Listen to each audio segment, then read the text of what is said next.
coming into conflict. At the sharp end of this are campaigners who try to protect the natural world and their communities. There's now a worrying trend where these people are being attacked and killed. That's according to a report from the NGO Global Witness. Louis Wilson is their senior communications advisor, and he joins us now. Welcome to the program, Louis. Just tell us about your report. What did it actually look at?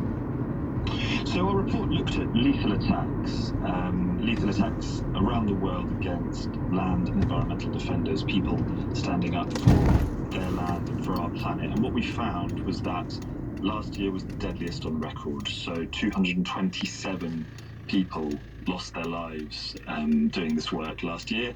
We've been recording this data for nearly a decade now, and that is the worst figure on record. What we're seeing is that as the climate crisis intensifies, violence against defenders of the earth is also proliferating.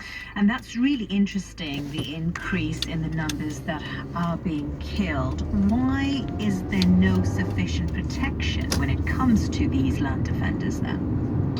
It's a good question. There are a number of reasons for that. But the first is that in many countries, governments have prioritised resource exploitation over the rights of people and of the planet. So often in these attacks, these lethal attacks, you will see an unholy alliance between state forces desperate to get minerals out of the ground or trees felled, and private industrial interests, and those combined to a really toxic effect. Last year, 227 people murdered. Right, it sounds pretty depressing. The highest number of those killed is in Colombia. Do we know why that is?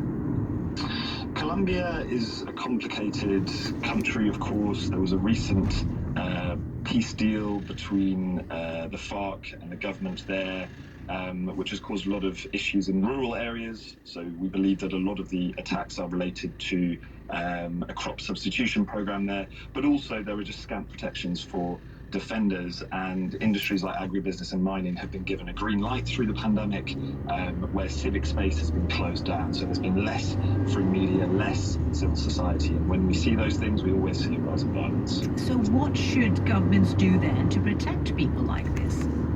There are a number of things governments can do. The first is that big jurisdictions like the European Union, like the United States, like the United Kingdom, have to pass comprehensive supply chain legislation. Because we see the hand of industry in so many of these attacks, it's an easy leverage point for governments. And if we regulate big corporate supply chains, the big industrial supply chains that our economies depend on, we can protect defenders. We also need to put environmental rights at the heart